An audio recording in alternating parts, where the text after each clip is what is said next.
The Tower of Babel, the dream that shattered the world. Part 1. The beginning of a new era. In the time after the Great Flood, when the earth was still fresh with the memory of devastation and rebirth, humanity began anew. The survivors of the flood, Noah's descendants, spread across the fertile lands that stretched before them. It was an era filled with hope and a desire to rebuild a world that had been washed clean of its sins and corruption. The skies, once heavy with wrath, now stretched wide and inviting. The ground, once broken and barren, now yielded green shoots and the promise of life. The sons of Noah, Shem, Ham, and Japheth, carried forth the legacy of their forebear. Each led their families, and as their numbers multiplied, the earth began to teem with the descendants of mankind. They spoke one language, the same tongue that carried stories, laws, and songs. It was a language of unity and understanding. In those early days, communication was seamless. Thoughts and ideas flowed effortlessly among the people, and this harmony gave rise to ambitious dreams. The people moved eastward, their footsteps guided by the rising sun and the lush plains that awaited them. It was there, in the land of Shinar, known to many as Babylonia, that they decided to settle. The rivers that nourished the land, the Tigris and the Euphrates, sparkled like veins of life through the fertile valley. The soil was rich, the skies temperate, and the promise of prosperity hung in the air. And so they built cities, crafted homes, and cultivated the earth. Their society flourished. The descendants of Noah were no longer scattered wanderers. They were now a civilization, united in their purpose and vision. They were proud of what they had achieved, but in the heart of their prosperity grew a burning ambition to build something that would mark their existence forever. Part 2. The vision of the tower. Among them, the leaders and craftsmen gathered beneath the endless sky. The idea took shape like a seed in fertile ground. What if they built a city so great and a tower so tall that it would reach the heavens themselves? A monument not only to their strength and unity, but a symbol that would ensure they would never be scattered across the earth again. This tower would be a beacon, a testimony to mankind's ingenuity and determination. The vision was grand, a structure towering beyond the clouds, its pinnacle brushing against the very gates of heaven. They imagined it made from baked bricks, a new technique perfected for strength and durability, cemented together with pitch that would make the walls impenetrable to time and weather. It would be a marvel of engineering, a testament to human achievement. The elders spoke passionately about this project, and the people listened eagerly. The desire to achieve something immortal surged through their veins. "Let us make a name for ourselves," they declared, "so that we are not scattered to the ends of the earth." Their resolve was strong. The tower would bind them together and safeguard their future. Work began in earnest. Men, women, and children contributed, each playing a role in the construction. They shaped bricks from clay, molded and baked them in vast kilns. They gathered stones and timber from the surrounding lands, organizing themselves into teams with clear tasks and goals. Part 3. The tower rises. Day by day, the tower grew higher. From the ground, it appeared like a mountain of bricks rising against the blue sky. The workers sang songs of encouragement and shared tales of distant lands, their hearts lifted by the communal spirit of creation. Every level they completed was cause for celebration. Every new brick laid a step closer to their dream. The city around the tower bustled with life. Markets filled with merchants selling spices, cloth, and food. Scholars debated the principles of architecture and geometry needed to raise the tower higher without it toppling. Priests invoked blessings for safety and success. The tower was not merely stone and mortar. It was the pulse of a society moving in harmony. The unity was palpable. Because they spoke one language, plans were clear, orders understood, and collaboration effortless. The tower was a symbol of their shared purpose and strength. Its shadow stretched far, a reminder to all that this people had conquered the chaos that had once threatened their very existence. Yet, beyond the earthly horizon, a presence watched with keen eyes, the heavens, from which mankind had distanced itself through pride and ambition.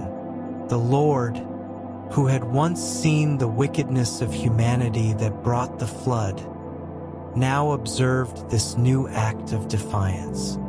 Part 4, The Heavens Watch.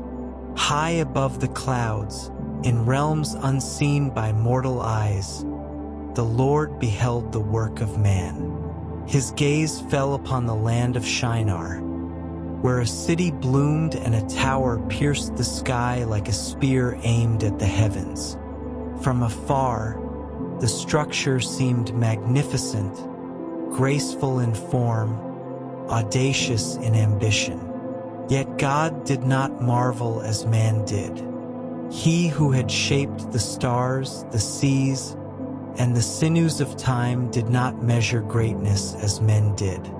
He saw not only the tower's impressive height or the city's organization, but the heart from which it sprang.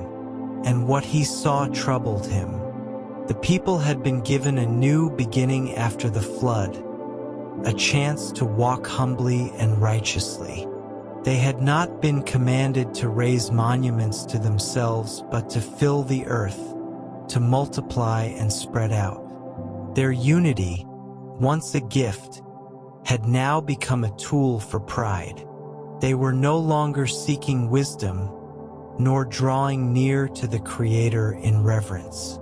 They sought instead to make a name for themselves, to be remembered without honoring the one who had preserved them.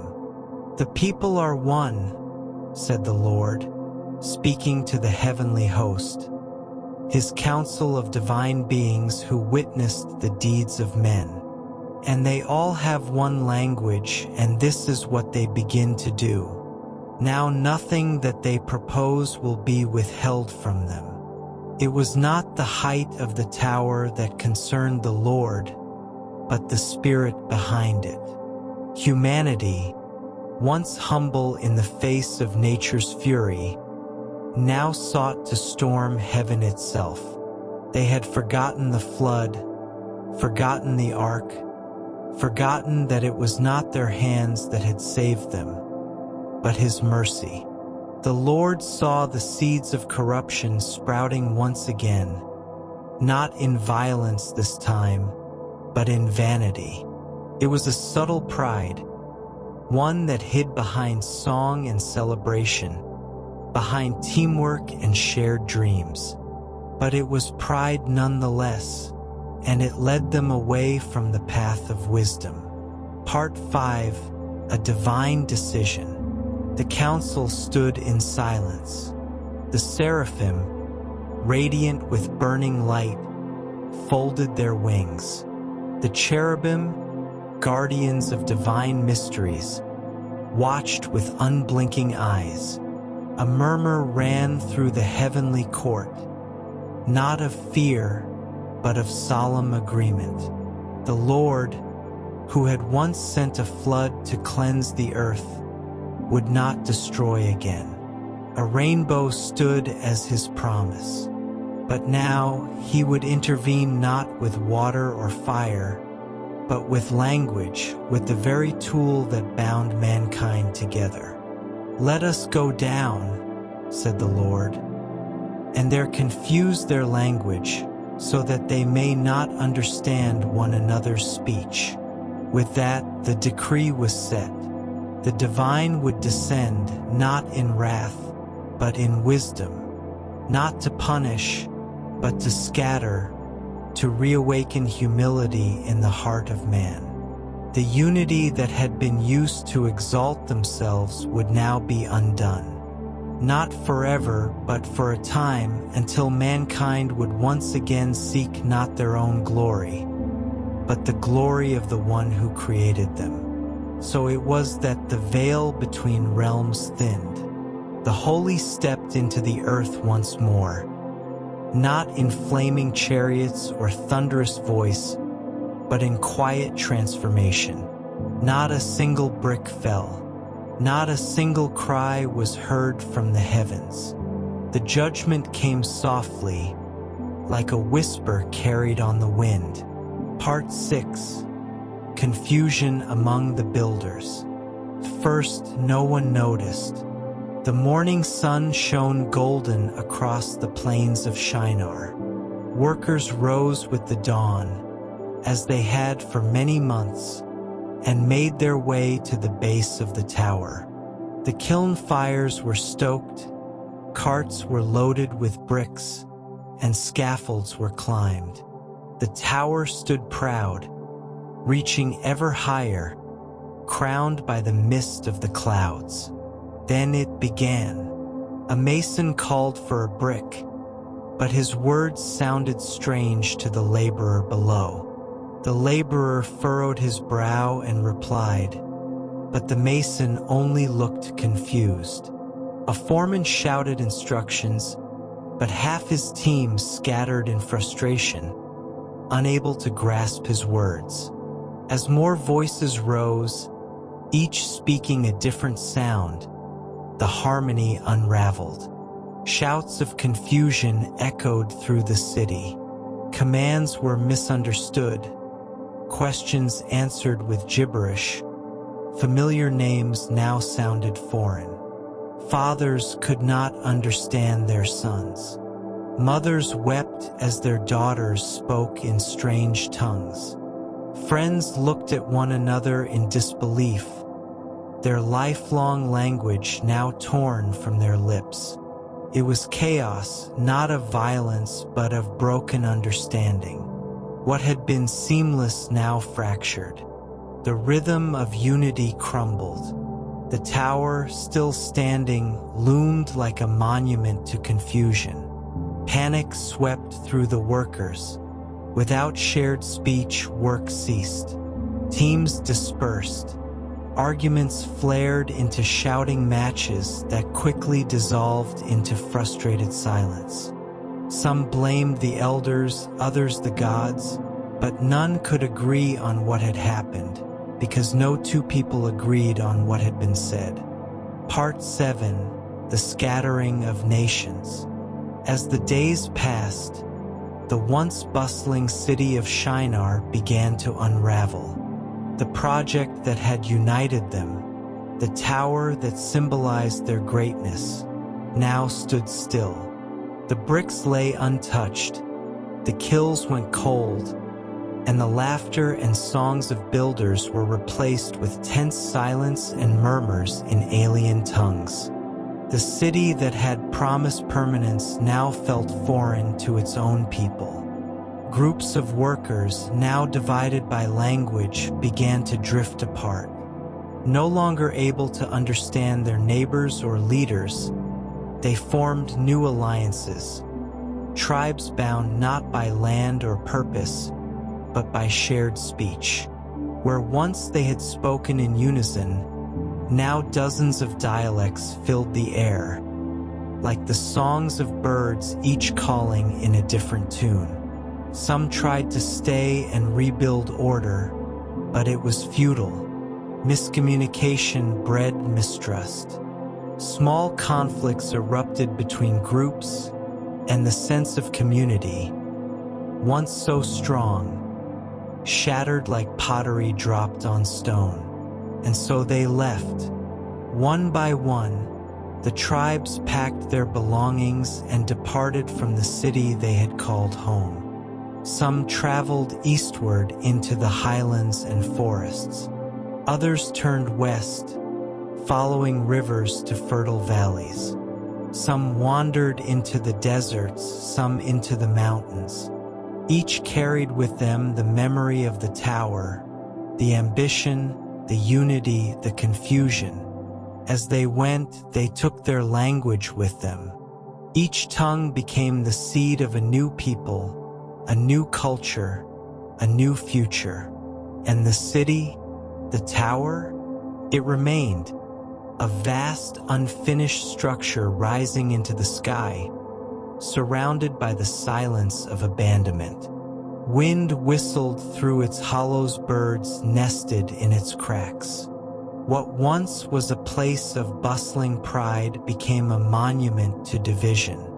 And the name Babel was given to the city, a word born of their confusion. For in the Hebrew tongue, Babel sounded like Baalal, meaning to confuse. And so Babel stood as a reminder, not of what men can build, but of what happens when pride eclipses wisdom, when creation forgets its creator. Part 8. The Legacy of Babel. In the centuries that followed, the scattered peoples told stories of the Great Tower. Legends passed from generation to generation, each retelling marked by new tongues and differing details. Some spoke of it as a stairway to the gods. Others remembered it as a punishment. Still others claimed it as a place of divine mystery, where language itself was born. But regardless of the version, all the stories carried a warning. In the cities of the East, wise elders taught their children that true unity is not built on ambition, but on humility. Among the tribes of the North, storytellers sat by firelight and whispered of the day the sky punished pride not with fire, but with confusion. In the deserts, wanderers recalled Babel as the place where humanity had tried to reach the heavens and found only distance between hearts. The tower itself slowly crumbled. Rain and wind wore down its walls. Sand swept in and covered its foundations. One by one, nature reclaimed what man had built. Yet even in ruins, Babel remained powerful, not in stone, but in meaning. Nations rose from those scattered tribes. Languages grew into cultures, and cultures into kingdoms. But always, at the edge of memory, was the lesson of the tower.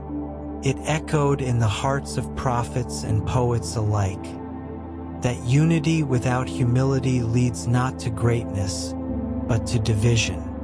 Part 9. From Chaos to Covenant.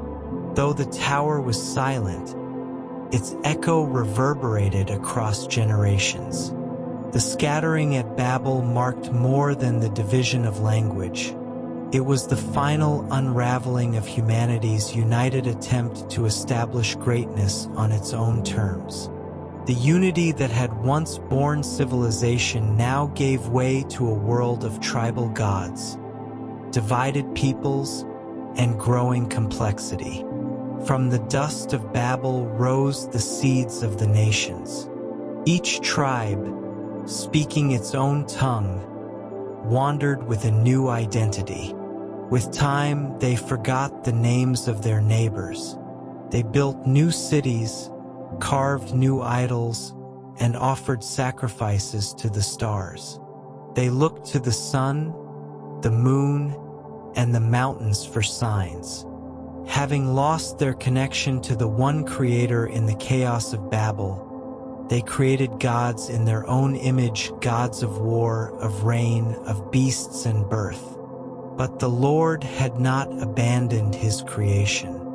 Even as mankind spread and forgot, he remembered his promise.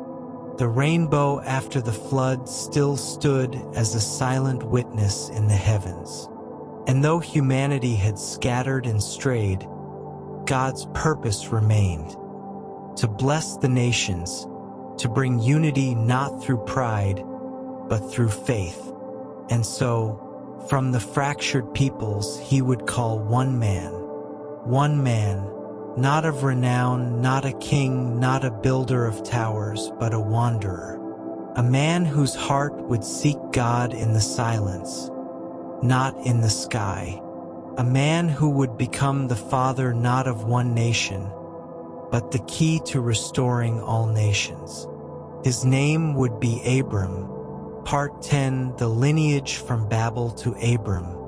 After Babel, the book of Genesis presents a genealogical record, not simply to show bloodlines, but to build a bridge from confusion to covenant. From Noah came Shem, one of his 3 sons, through whom the promised blessing would be preserved.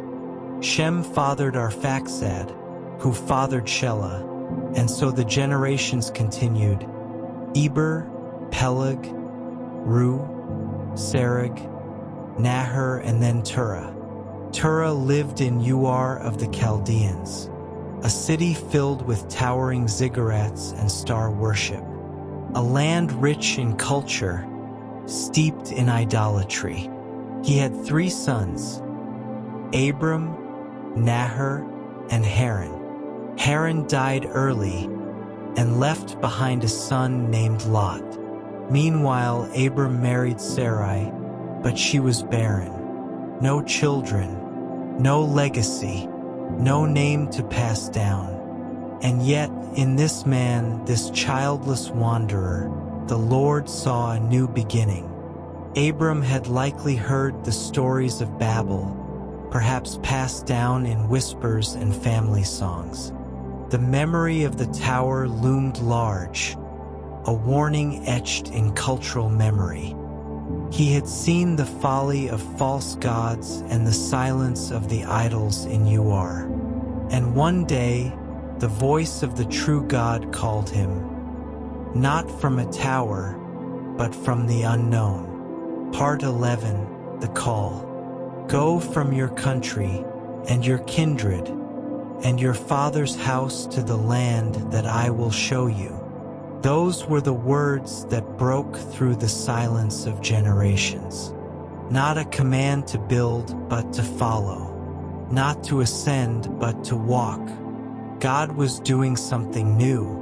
The ambition that had scattered mankind at Babel would now be redeemed through a journey of faith. The confusion of languages would one day be reversed, not by men building upward, but by God reaching downward.